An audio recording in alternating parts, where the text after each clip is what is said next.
Welcome to SCU. We're so happy that you all could join us here today virtually. I hope you all are enjoying the week of virtual open house events and have had the chance to learn more about different departments and offices on campus. In this session, we're here to introduce our office, which is International Students and Scholars, also known as ISS at SCU. Just a brief introduction of myself. I'm Elisa Yanagihashi, an International Student Advisor at SCU. And then I've been at Santa Clara on the campus for a little bit over a year. And we're also joined today by the director of ISS, Melissa Hyde. And I'll let her briefly just introduce herself. Yeah, good morning or evening or afternoon, whatever it is for you. Thank you so much for joining us. And as Elisa said, sorry, the PowerPoint must have timing and it's moving itself. I have been at Santa Clara since July 1st, so I'm relatively new to Santa Clara, but I have been working in international education for over a decade, and we're so excited that you're considering Santa Clara. So just to go over what we plan to cover today, we'll start off with maybe just having everyone input where they're joining us from in the chat. Then we want to share with you a general overview of our international student population at Santa Clara University. We'll give you a breakdown of what we do and how we support students in ISS, and then how you can reach us if you have questions. At the end, we'll leave plenty of time for you to ask any questions that you might have. Throughout the presentation, we're going to be using what's called Menti to collect questions that you might have. So if you do have questions, please navigate to menti.com, and then you would enter the code 9462531. So I think to get a feel of where you all are joining us from today, if you could in the chat, just chat us where you are joining from.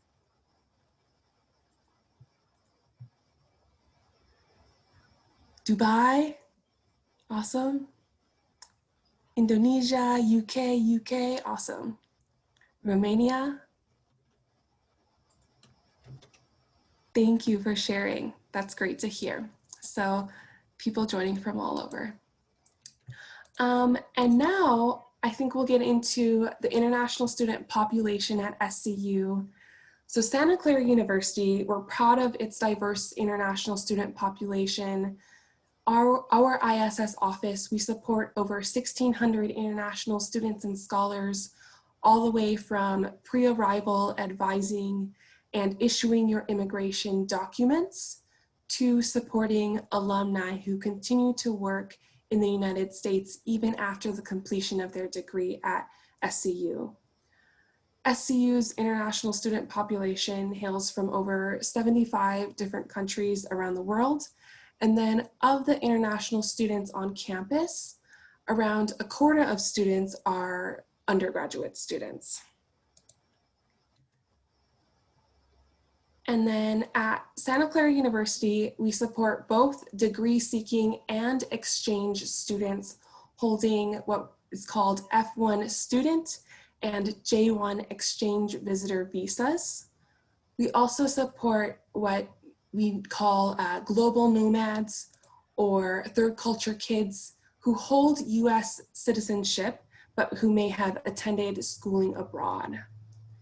And then of the around 350 undergrad international students at SCU, we see computer science and engineering being the two most popular majors, followed by economics, communication, and psychology. Do you want me to go back? Yeah, if you could go back just for a second. I just want to share about half of the students are in the College of Arts and Science, and then about a third of our students are in the Levy School of Business, and then 16% are in the College of Engineering. And then moving along.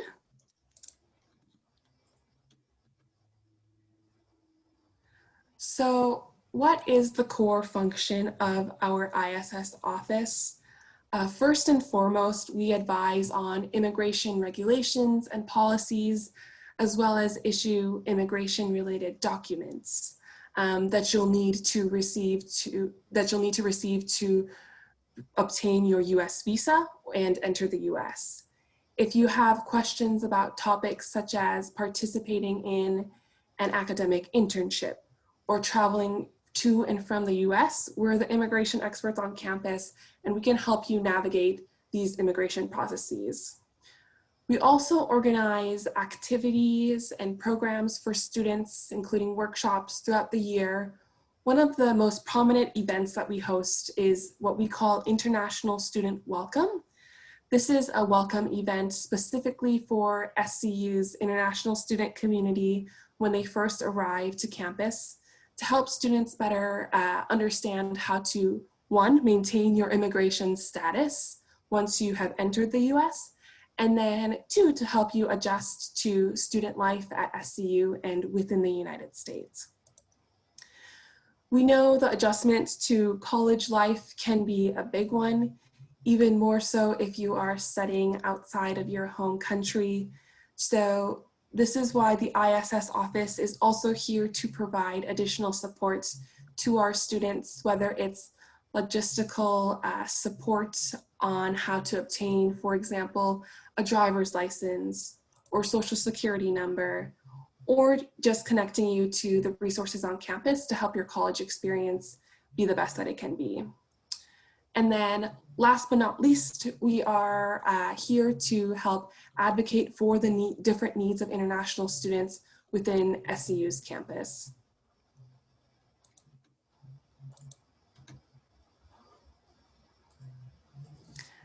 And so our office, we are involved in a variety of student programming.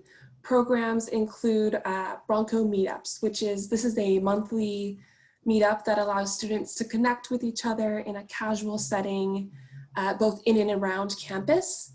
And then we have an iExchange program. This is a program where incoming students, you can sign up to be partnered with staff or faculty members at SCU for ongoing conversation and support throughout your first year on campus.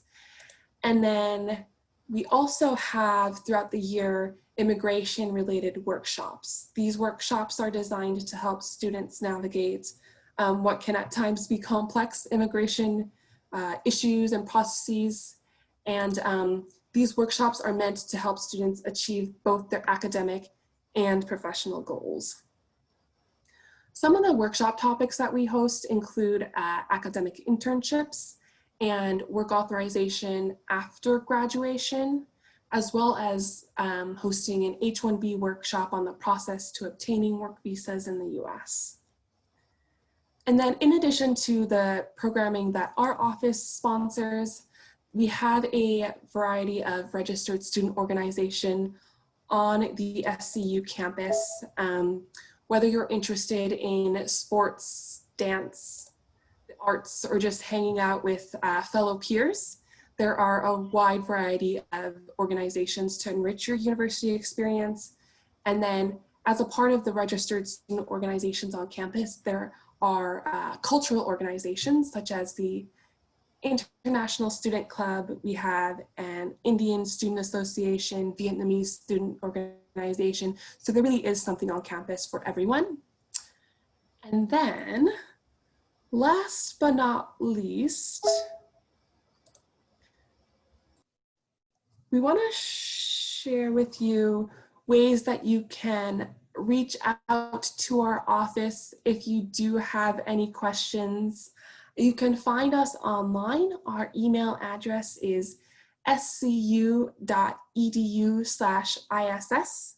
Here you can find information and videos on how to read your immigration documents, how we also provide resources on living in the US, how you would arrive to Santa Clara University once you get off the plane and you arrive at the airport. And then our office, we typically work with students who have been admitted and who have decided to attend SCU. And if you reach that point and have questions, email is the best way to communicate with us. So you can reach out via email. Our email address is iss@scu.edu. Our email response time, can take up to 2 business days to respond to your email, but we are happy to answer any questions you might have. And then if you would prefer a one-on-one appointment, you can email our office and we can schedule an appointment to speak with you as well. And then we also have launched new social media this year, Instagram and Facebook accounts. The handle that you can find us at is scu.iss. And then I think that concludes the presentation portion of the presentation. And so I want to open it up now to questions and answers. If you either want to navigate to menti.com to input your questions, or you can feel free to chat the questions also in the chat box as well.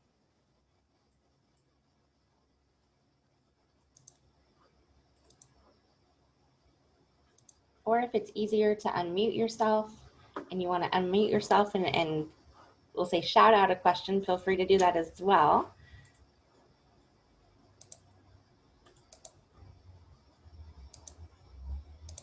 And I apologize about the glitch in the presentation.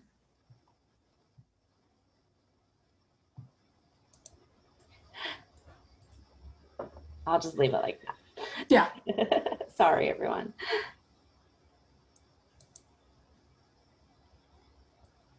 Anybody have any questions either about our office or SCU in general? I actually have a question. Mm-hmm. Okay, so I'm Nayad. I'm from Dubai. Well, I'm living here. And I just had a question on your like internships and everything. So once you're in university, obviously you get opportunities and stuff. So like could you expand a little bit more on like communications maybe, or like psychology around those majors? Mm-hmm. So international students, it depends on your visa sponsorship and your immigration status, but depending on what your visa status while you're an enrolled student is at SCU, we can, you'll have to work with our office to receive kind of work authorization to be eligible to work at an internship on or off campus. If you're working at an internship off campus, typically to be eligible, you have to be an enrolled student at SCU for at least a minimum of a year.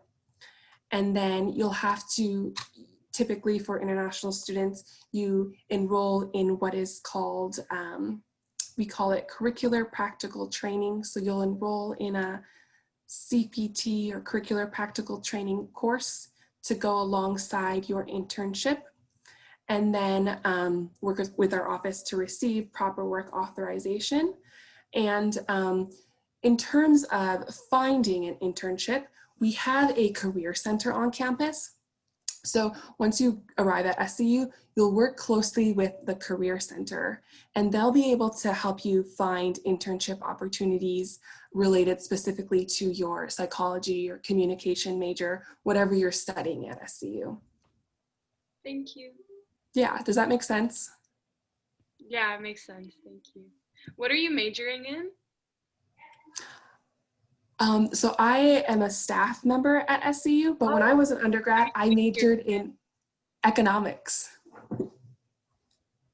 Why? Yeah, I was really interested in, I also double majored in international studies. So I would maybe say international studies was my first major. I was interested in how we communicate across borders, how different countries interact with each other. And then to give me a little bit more of like an analytical understanding of international relationships, I studied economics alongside that.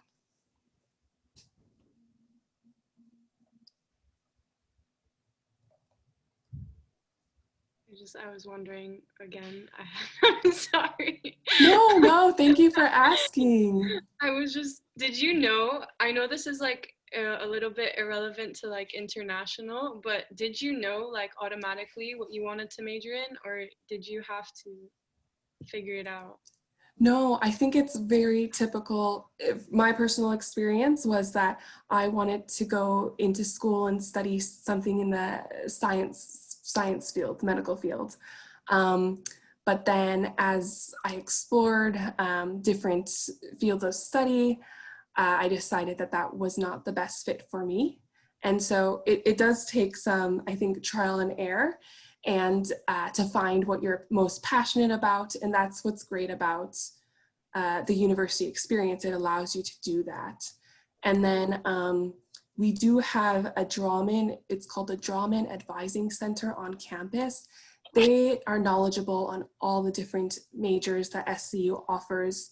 So once you arrive on campus, if you work closely with our advising team, our academic advising team, they can kind of help you explore these different majors that SCU offers.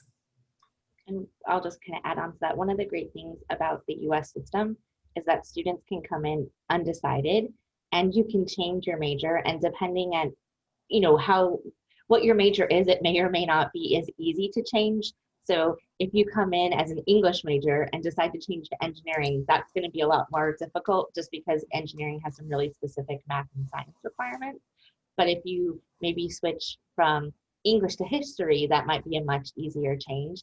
And the other thing is, at a liberal arts institution like Santa Clara that has a core curriculum, you're going to have to take classes that are maybe outside your major or that are more kind of broader perspective, because we want students to have that like full range of educational experience. And so that might really propel you. I thought, like Elisa was saying, I thought I wanted to go in the sciences, but I really kind of got pushed in a different direction. So there's some great opportunities there. And then Melissa, we have another question in the chat box. So work permission under F1 visa is longer for STEM majors? Yeah, so what is kind of how the system is structured right now is after you complete your degree, you can apply for what's called OPT, optional practical training. And OPT is 12 months or 1 year. And then if you are in an approved STEM field or STEM major, so science, technology, engineering, and math, and it will be, we can be very transparent if your degree qualifies or not. But then you can apply for a 2-year extension, which brings you to a total of 3 years of OPT. And our office supports you through that process. We have, guides on how to fill out the applications. Our advisors are available to make appointments to look over your application. So we're here to help you through that process. Great question. This is quite a general question, but what surprised you the most about Santa Clara?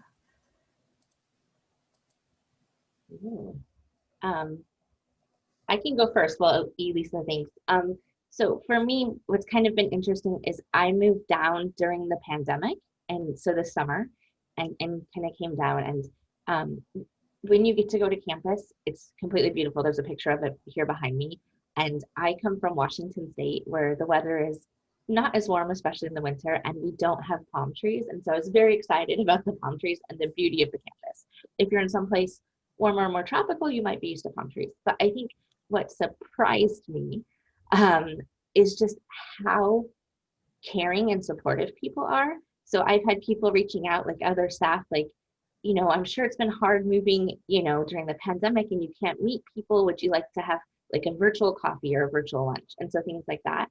And then I've been able to talk with some students. We did an event the other day, and people were paired and put into separate rooms, but I stayed in the main room, and students came back like on their way out of the event to like say goodbye and just engage. And everyone's just kind of been asking like, how was your move? How are you liking things?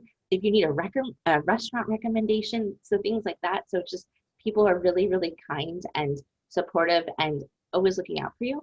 And then on a maybe not me personally, but working with international students, there has been an incredible amount of support for international students since I've been here. And so there was some immigration guidance that was put into place and it was later pulled back or rescinded.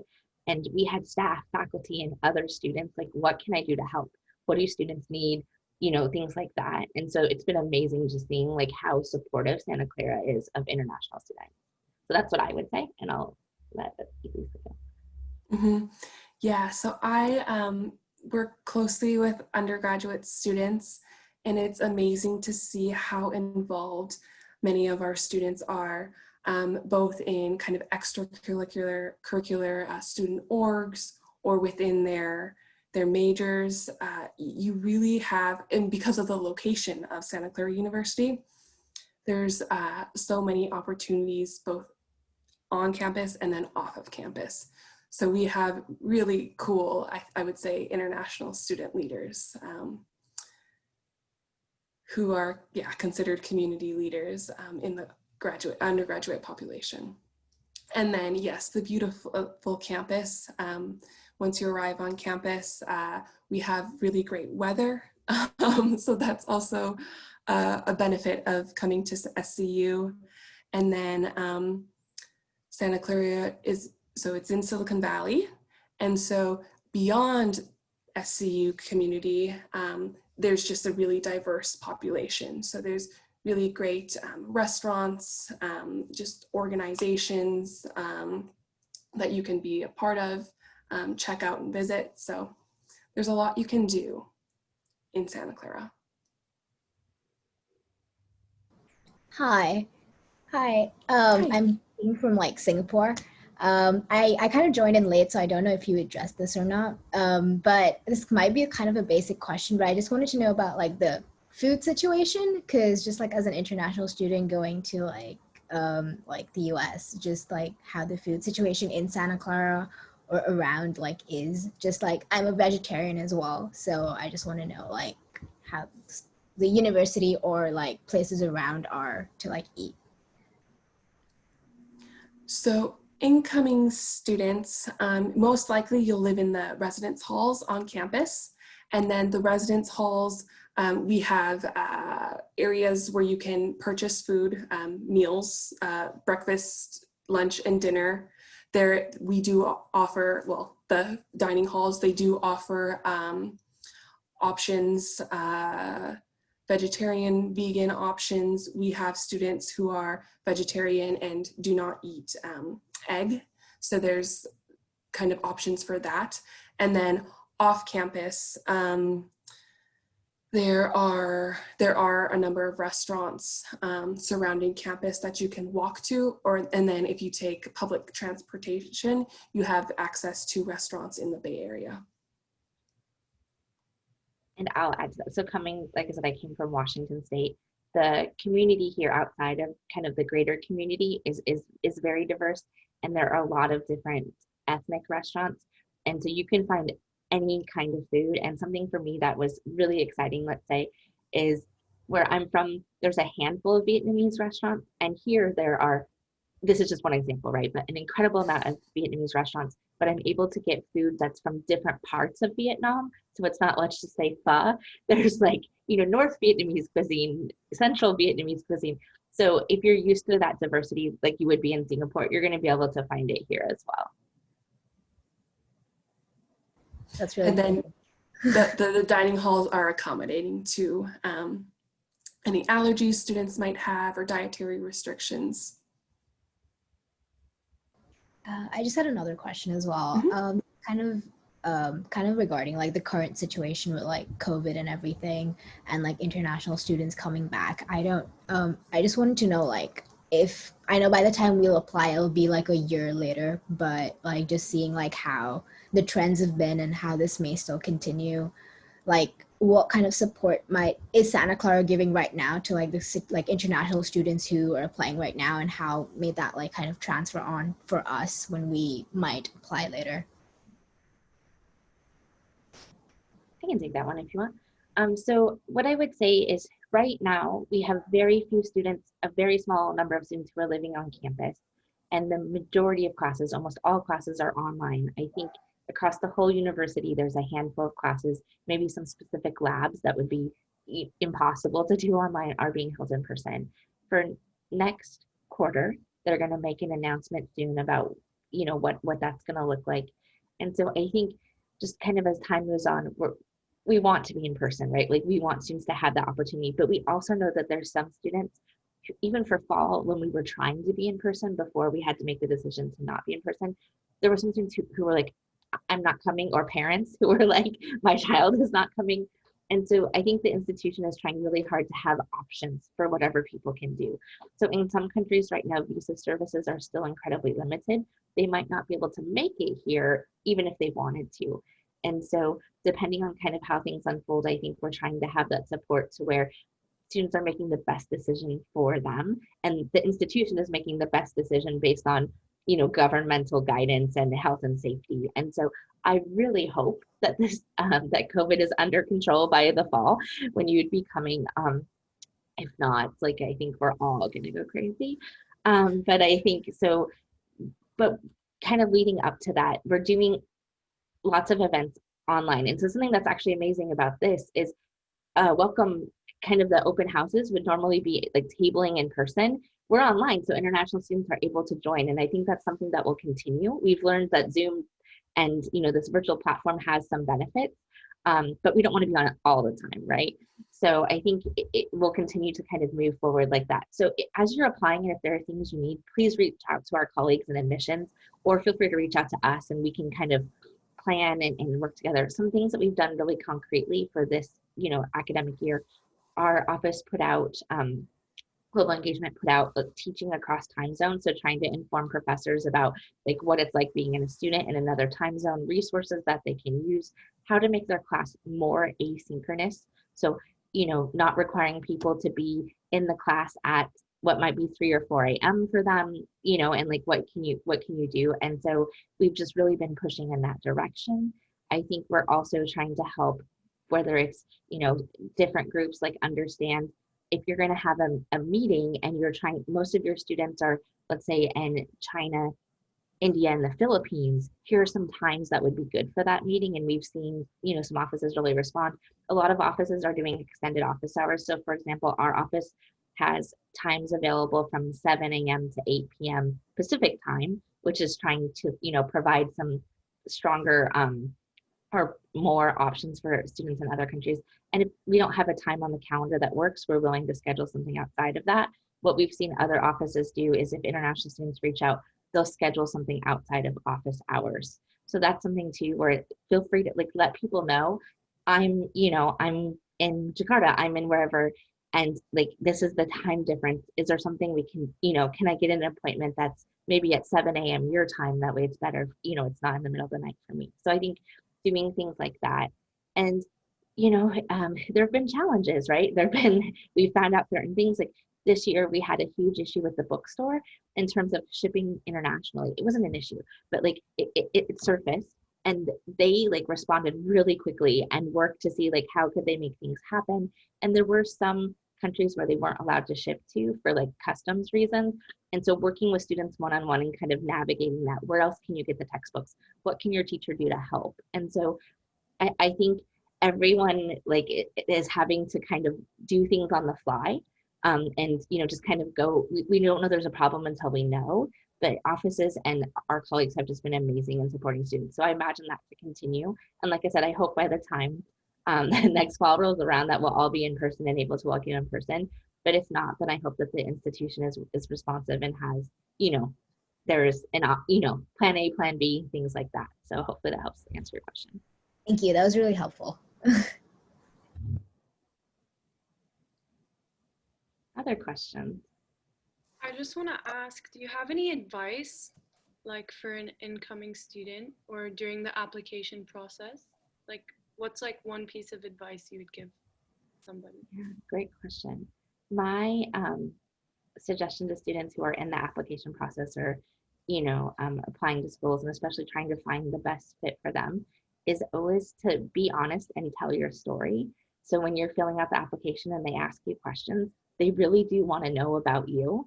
So when it's, I don't know what the application questions are for this year, but feel free to answer those. And I think feel free to ask the questions to see, it's 4 years, it's not the rest of your life, but it is a 4-year, ideally a 4-year commitment.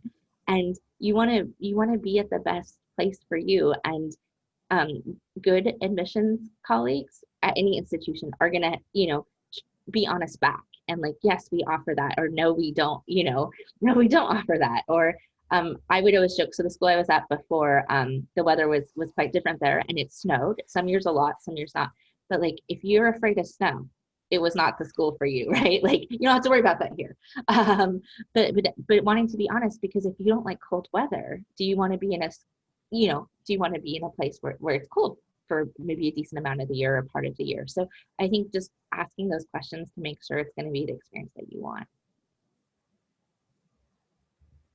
Thank you.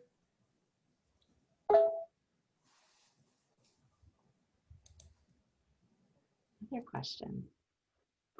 Oh yeah, I have a question, but it's not really, I'm not too sure if it's relevant. Well, I'm from Indonesia and I have never been in the US. I have never went to the US. So I just want to know what are the biggest culture shocks that, an international student may experience? Yeah. Food.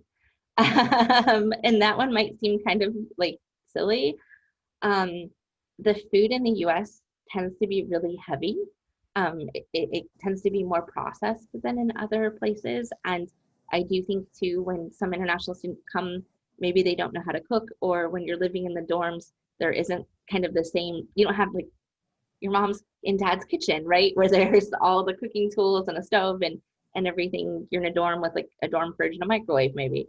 And so I think there's a tendency for students to like eat out a lot and maybe eat things that make the choices that aren't the most healthy. And so students, there's like a physical toll, right? Your stomach doesn't know how to process everything.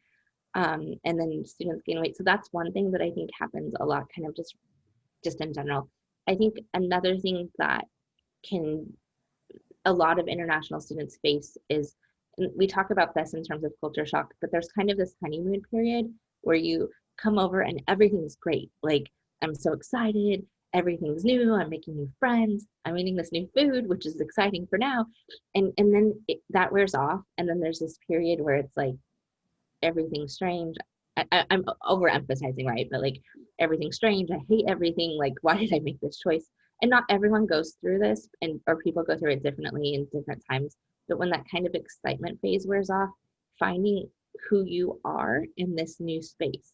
So maybe back home, you really understood your place, you had your group of friends, and everything was kind of clicking. And then now it's like, what is my identity? How am I, fitting in this new place?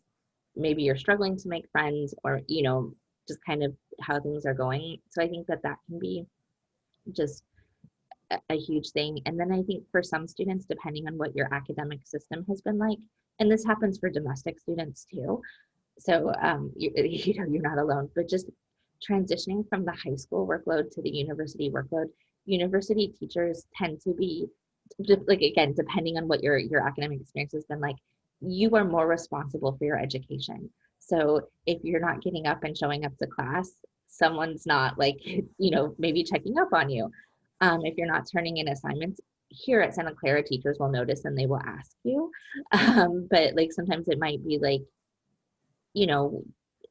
there's not going to be maybe the reminders that a high school teacher would get. And then just trying to figure out how to balance, if you're joining clubs and getting involved and, trying to hang out with your friends, how are you balancing just the different academic requirements and social requirements? And then Elisa, I don't know what you would say.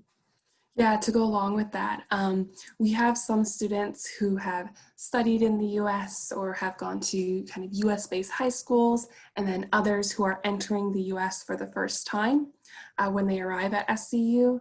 And I think US academics, depending on your past experience, can be a little bit shocking for some students, just because in the US we have kind of different communication styles. Our classroom is typically very discussion oriented. And then also what Melissa was mentioning, the adjustment from high school to university level coursework, where you are responsible for your own learning.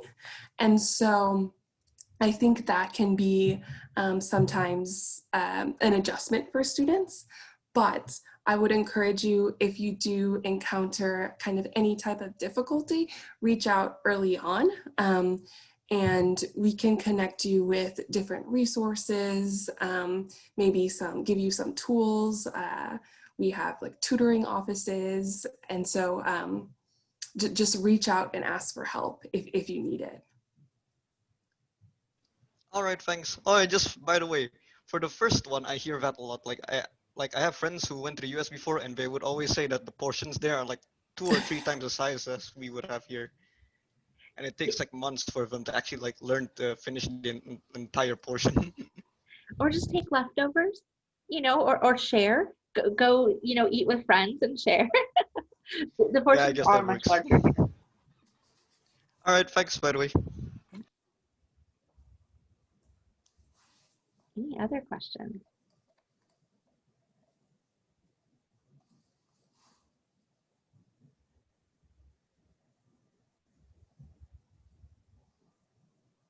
And if you think of questions later, Elisa shared our contact information about ISS at scu.edu. Feel free to send us an email, and we're happy to respond.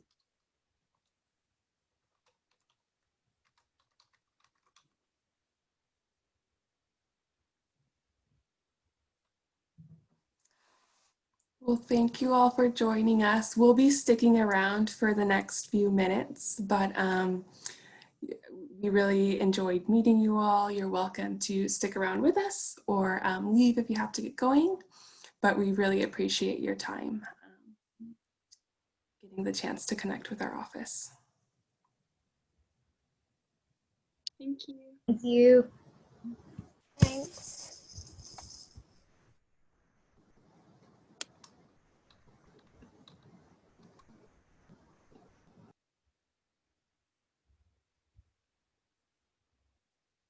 Oh, I had one more question. Sorry. Go ahead. About athletics. So I'm coming from Dubai, and the basketball teams here, like I've been in a camp, but it was in North Carolina. So I just wanted to know, because Division 1 is like pretty high. And so I was just wondering if there's any clubs that I could join, like that aren't as competitive and as time consuming, because I want to like be able to balance the two. And from what I've heard, you can't really balance, like it's hard to balance. You have to be committed to like D1 and then studies. So I was just wondering if you know anything about that. Mm-hmm. Yeah, in terms of clubs, intramural sports, we do have intramural sports. There should be a basketball team. I believe there's a basketball team. If not, though, students are able to create their own sports teams and clubs. So if there's something that you're interested in and it's not offered at SU, you're able to kind of create that. But there are basketball clubs on Just because when campus. I accessed the page, it was not loading for me. So it kept giving me error, unaccessible. So I was just like, And I'm looking at the site right now for intramurals, and I think because it's COVID right now, so all the Might intramurals be. are like oh esports. So there's like Madden, yeah. and Super Smash Brothers and stuff like that. That's not typical, right? Like we might have those every year, but we would also have lots of other sports. And I will tell you, intramurals, like it isn't D1, basketball, but some students take it really seriously. And so you can, and typically, especially a sport that's maybe more popular like soccer or basketball, they might have kind of different, like we're here for fun, or we're here for, we're more competitive, right? And so when there's more students, it kind of just depends. But yeah, so there's different things. But for right now, they also have Yahtzee and checkers. But this year's a little, like I said, this year's a little different. But yeah, I'm sure you'll be able to find intramural basketball. Okay. Thank you. Uh-huh. Have a good day or Yeah, night. you as well. Thanks for joining. You too. Take care.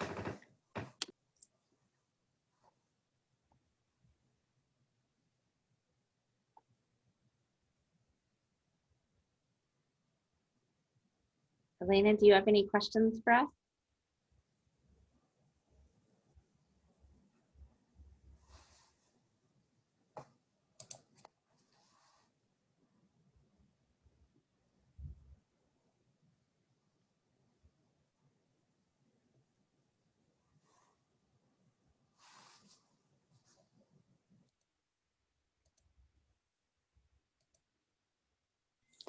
No, thank you. Okay. Well, have a great day or night. Thank you, you too. Take care.